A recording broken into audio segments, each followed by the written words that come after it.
Good morning, ladies and gentlemen. Good afternoon, good evening. You're potentially watching this at 3 o'clock in the morning. You're potentially watching this at dinner time. I don't actually know when you're watching it. But today I am going to take you guys through a kind of random full day in the life, half day of eating, day of eating. I don't really know. It's going to be pretty much a random vlog.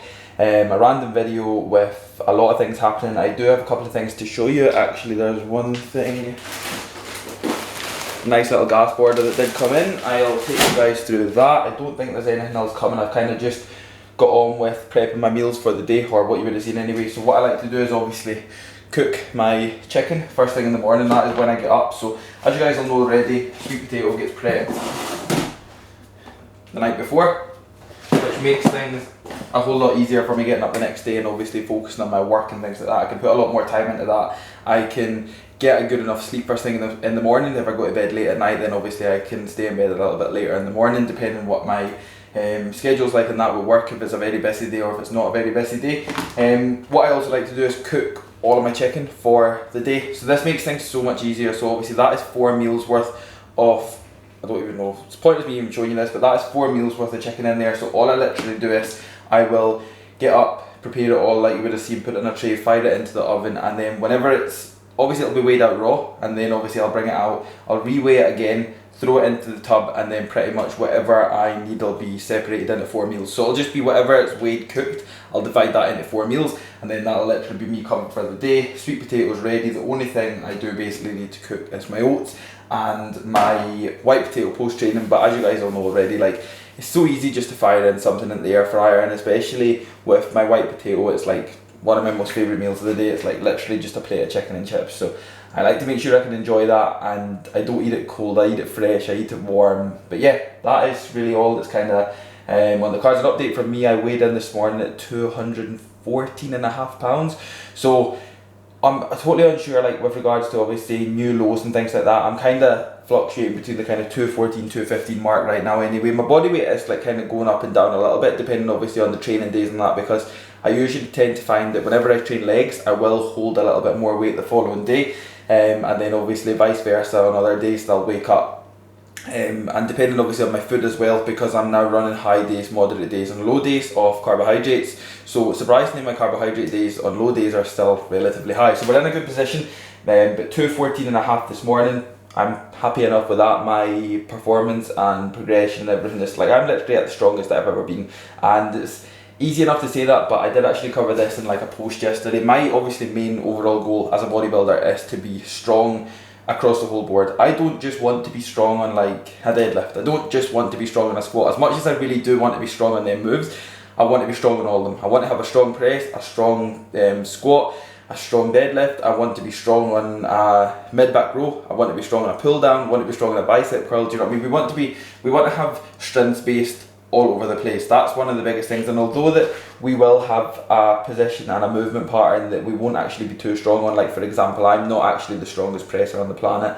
If I was to put my pressing aside the things like squat variations or leg press variations or deadlifts for example, my pressing would be absolutely horrendous and out the park.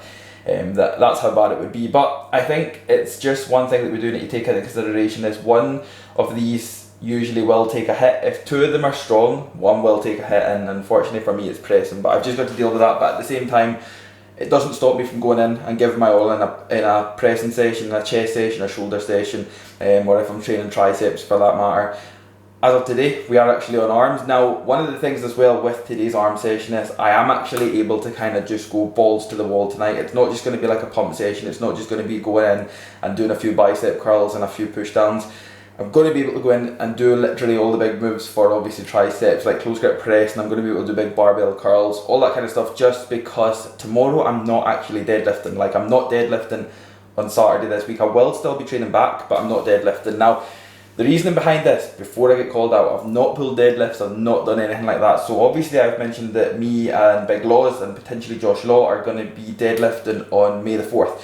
Now, that is going to be a Wednesday, that's not going to be a weekend session, therefore I need to now adapt my body into knowing that I'm not going to be deadlifting on the weekend. So me not deadlifting this weekend, I'm then going to deadlift on Wednesday night, so that'll be next Wednesday or this Wednesday coming by the time this video goes up, and then by the next week it'll be Wednesday again, and that'll be our session. So basically I'm giving myself enough recovery time. I'm not deadlifting Saturday, Wednesday. I'm basically just doing back tomorrow, in which I'll do a form of a barbell row or some sort of row, potentially a T-bar row. And then Wednesday, what I'll not do is I'll not do rack pulls, because I've usually been doing rack pulls on a Wednesday night. So basically it still works out because it's still my back session. I'll just deadlift instead. Then next Saturday it'll be the exact same, but what I'll do is I'll just switch them around. So next Saturday I'll do rack pulls, and then Wednesday it'll be back around to deadlifts, because that'll be the session, and then that's literally it. It'll be back to deadlifts on a Saturday. Whether I do them immediately after the session with Laws, probably not. But what I'll do is I'll get back to Saturday deadlift sessions, because that's what I know, that's what I enjoy, and that's what my body likes. So that was really the last thing that I did want to kind of cover there. I don't think I've got anything else to tell you. If I have, I will come back in the camera, but realistically I probably don't. So we are going to be going in first with 150 grams of your finest rolled oats, which should be in here. 150 grams of these, and I also have got a scoop and a half of your finest AGF. Now, one thing as well with Unrivaled. So Unrivaled have in the pipeline a new flavour of AGF, and I got to taste test it last night, and I must admit, like, it's baffling how it's protein. That's all I can say.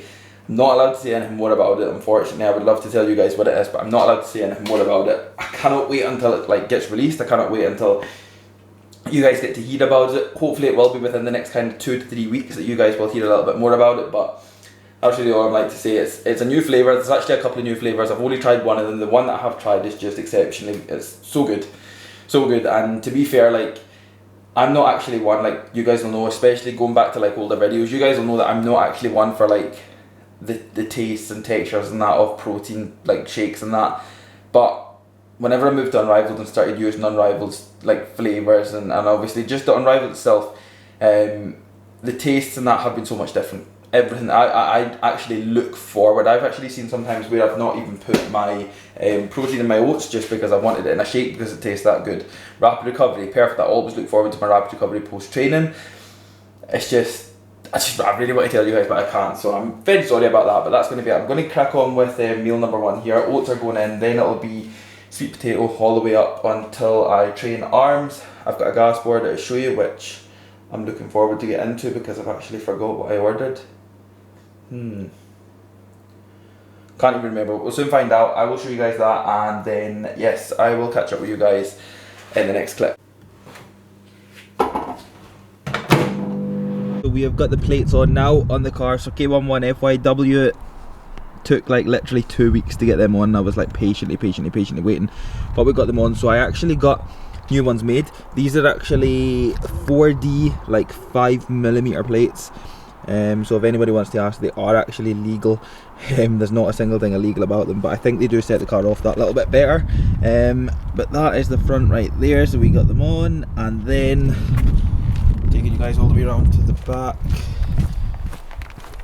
I actually got some, I don't even know how well you can see this because obviously it's very sunny right now, but these are actually oversized plates, which I was actually quite hesitant about at the very start, but now kind of looking at them and seeing them, I've got a little bit more used to them. So as you can see, obviously they are a lot bigger, and again you've got the 4D 5mm letters on them. So very big fan, very happy to eventually get them on the car. It is 12:51.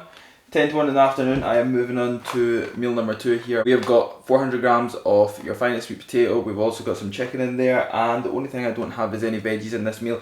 So I like to just kind of include veggies into a couple of meals out of the day. This is obviously going to only be my second meal. I will take in 3 meals before training, and then obviously I'll have my post-workout meal. Or is it? What will I take in? 4 meals before training? I'll take in 4 meals before training, and then pretty much my last meal I'll be white potato, AGF, berries. I'm also going to wash it down with a green monster. So one thing as well, guys, that I do obviously want to mention is, as you'll see, it is 10 to 1 in the afternoon, and I am moving on to my second meal here. A lot of people that you probably will more or less watch will probably eat a lot earlier than me and a lot sooner.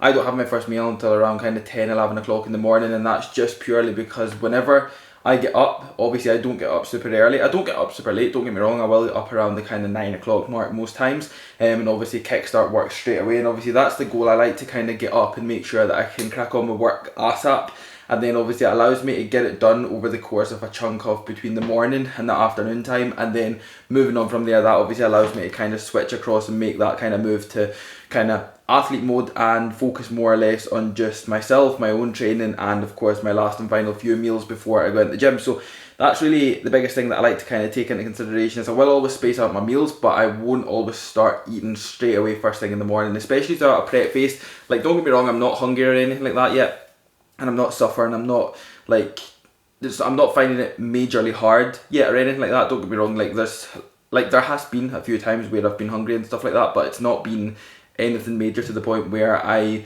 would have to not start eating until like lunchtime kind of thing. Not that I would do that anyway, because I always like to have my oats first thing in the morning, but I will get up, get a chunk of work out of the way, and then I'll have my first meal, and then I'll leave it around kind of 2.5 hours, have my next meal, exact same, around 2.5 hours, next meal, 2.5 hours, and then obviously it'll be time to go to the gym. As you will know as well, I don't leave it too long between my pre-workout meal and my session itself, just because I always feel that my food digests pretty quickly, and because of that, I don't like to leave it for any longer than maybe like half an hour to 45 minutes before I actually am in the gym, just because I feel as if I would get hungry and I would just like not be able to go in full, not be able to go in like kind of bursting full of energy. So the thought of not being able to do that kind of just gives me the fear, so that's why I will always get my pre-workout meal in. I know it digests well, I know I can still train well, I know I don't go into the gym with any bloating or anything like that, which I think is obviously one of the main things.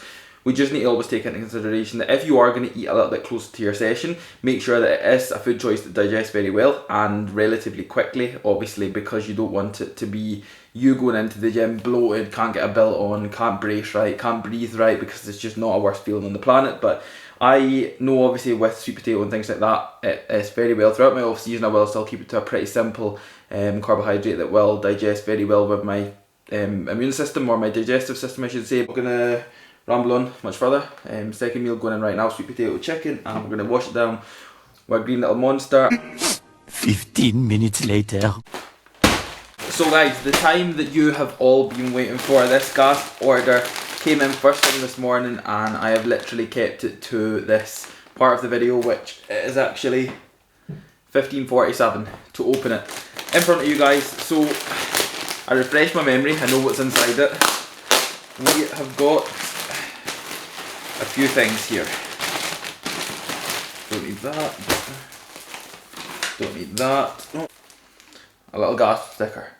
I think actually in all gas orders they do like throw out these stickers, which I mean is generous of them I suppose. So first of all, we have got a pair of thermal shorts, which I will show you guys what this stuff looks like, but the only thing is I can't try it on and show you because I've got like this weird thing where anytime I ever get clothes, I won't put them on until I'm literally going to wear them. So usually I always get clothes for the gym. Now the thing is, I know that you should definitely try things on in case you have to send it back, etc, etc, etc, but I actually have the fear of putting it on and then taking it back off and then putting it on before the gym and it feeling totally different. Like, it's just, please tell me it's not just me that's like this, but whenever I get stuff, especially if I'm going to be wearing it in the gym, in which most of my stuff I am, what will happen is I'll get it, I'll have a look at it, and then I'll literally put it away, and then I'll know what session I'm going to be wearing it in.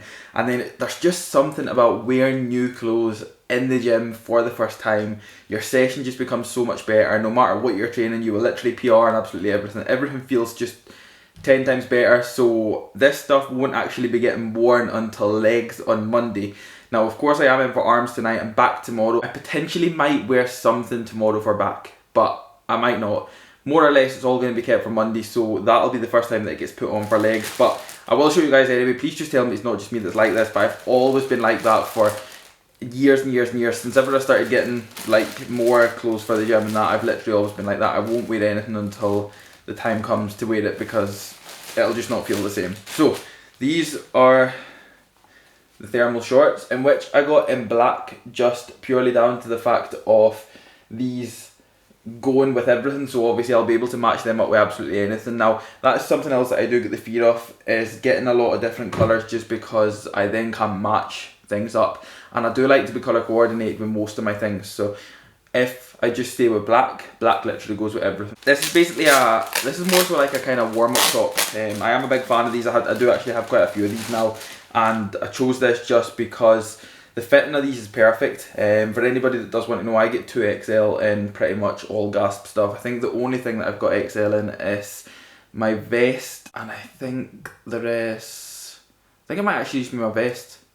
I'm sure there's something else I can't actually think off the top of my head. There is something else, but this is the long sleeve top, in which obviously has the big Gasp logo on the front, and again the Gasp logo on the top of the back. So what I like to do is, obviously I will put these on, and then I'll go into the gym and I'll pretty much get very warm, and then I'll take it off, and obviously I'll have like a t-shirt or something like that underneath it. But I am a very big fan of them. And last but not least, you'll be able to see it through the packaging. This is the Sean Clarida Giant Killer black t-shirt. So I do actually have this in red already, and again I was contemplating at the very start whether to get both red and black, but I didn't really know what the fitting was going to be like, so got the red one. I was a very big fan and could not resist but get the black one. Very big fan of these t-shirts, and the big Gasp logo on the very back. So there we go, that is what has came in today. So like I said, these won't be getting touched again until the start of the week, until Monday for legs, in which I will probably wear the short and the Giant Killer t-shirt. And then what I will do is, well, I mean, to be fair, I could actually put that red Gasp long sleeve thermal on top of it, but I mean, I might not. I've got obviously a lot of long sleeve now, or I might potentially wear a hoodie or something like that, but who knows. But that is literally what has came in today. I am very happy with that order, and I'm very happy with most of the things that I have got in over the past kind of few weeks. So I'm not going to waffle on any longer, guys. I don't want to keep you waiting. I'm pretty much going to get 1 more or 2 more meals in, and then it will be time to hit some arms. So realistically, after this clip, I will probably catch up with you guys when we get to the gym.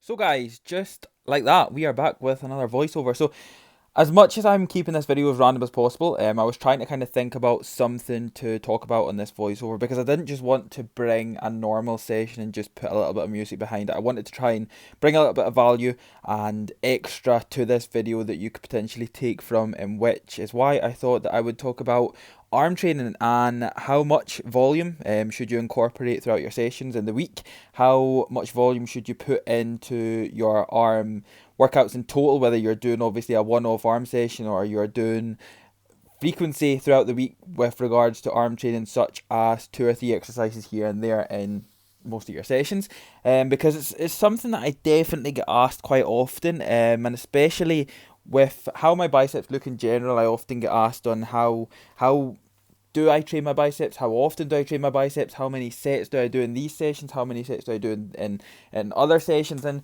to be fair, like, I literally don't track any of my arm sessions. I don't track any of my arm exercises. I always just do arms at the end of sessions.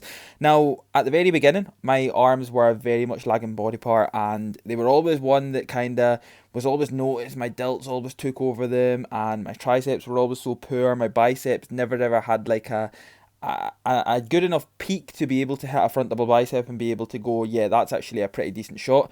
Whereas now I feel as if my arms have came on quite a long way, but it simply just has been down to me putting in quite a lot of frequency, obviously time towards training them. Like, I don't just train them once a week, I don't just train them once every 2 weeks. I will actually incorporate an arm day, a one-off arm day throughout the week, which will happen every single Friday, which obviously you're seeing in this this video right here. So this is just literally me going in, doing 4 exercises for biceps, 4 for triceps. But what I will also do is I will also train arms at the end of pretty much every single session throughout the week.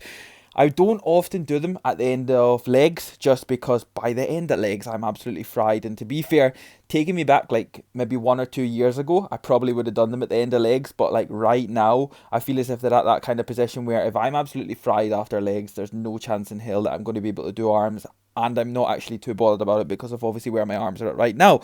But what you will also see is, as much as I don't focus on any sort of reps or weights or anything like that, like I also don't just go in for like a kind of pump session. I will always do like some sort of kind of main compound, then I will just kind of fire through between 6 and 8 exercises. So obviously with regards to this session here, because I wasn't deadlifting the following day, I can literally just kind of go balls to the wall with everything. I can put in a lot of big moves, which is obviously what I did. Take sets as far as possible, which is what I did. Sometimes you will find that on a few exercises I will take a set pretty far, but I won't take it to complete muscular failure. Like this, with arm training, that's something you've also got to take into consideration. The goal is definitely not just to move weight from A to B. The goal is to very much connect with both your biceps and your triceps as well as possible. So a really solid mind to muscle connection with both your biceps and your triceps is vital whenever it comes to training arms, especially if you are looking to improve your arms as much as possible. I would always recommend hitting them from every single angle, so that being wide grips, close grips, hitting things on the cables, hitting things free weighted, just bringing in absolutely everything to do with arm training. Like there's no best exercises that you can do for biceps, and there's no best exercises you can do for triceps. They are all going to hit your biceps, long head and short head, in two different ways. They're going to hit all heads of your triceps in every single way as well. I think that's another major thing, is not to focus too much on all of the heads. So not trying to find specific exercises to hit one specific side of the head, or one specific part of the head, sorry, of your bicep or your triceps, because I know that a lot of people do like to get carried away with that and try and find what's actually best for a specific part of the head. And to be fair, I do think, I personally myself think that's just overcomplicating things far too much, especially if your biceps are a lagging body part. You can't really tell whether it's a specific little part of the bicep that is lagging, because then you end up focusing on that, and then that could potentially take over, and then you're back to square one because you've got a part on your bicep or your tricep that was actually a strong part is now a lagging part. So just hit every single head off your biceps and triceps. Hit them from all sorts of angles. Train them light, train them heavy. There's nothing that you can do that will be wrong. And to be fair, with bicep and tricep training, unless you're slamming stuff like barbell curls and heavy tricep presses and heavy weighted dips, there's no way in hell that you won't be able to recover moving into future sessions. So that's another thing that obviously a lot of people do kind of pull away from arm training because they don't want it to fatigue their following sessions. And I can totally see where people are coming from. But realistically, unless you're training your arms like you would train a leg session, there's no chance on God's heavenly earth that you are going to be fatiguing that much going into another session. And if that's still the case, then don't do any sort of major arm training before you are going in for example, a push session or even a pull session for that matter. Do a heavy arm session and then go in and train legs. You could literally add in something like that, like just to kind of keep your head clear and know that you're not going to be fatiguing yourself in any way. But I think that's definitely been one of the biggest things that I have always noticed and always took in, is the part of me not worrying about being fatigued going into another session, because I know that arms aren't that big of a body part that they can't exactly crush your central nerve system to the point where you will never recover. So take home from that, hit them from all angles, guys. Mind to muscle connection, squeeze very hard, spend a lot of time in the lengthened range, spend a long time in the shortened range, and just make sure that you are doing them very frequently. But that is all it's going to be for this one, guys, because I do realise we're getting to the end of the video. So I hope, of course, you were able to take something from this. I hope you enjoyed the video as far as we are right now. And if you're still here, then perfect. Thank you very much for watching. Don't forget to drop the video a like for me. Subscribe to the channel if you are new, because, of course, we are still growing. And I will see you all in the next video.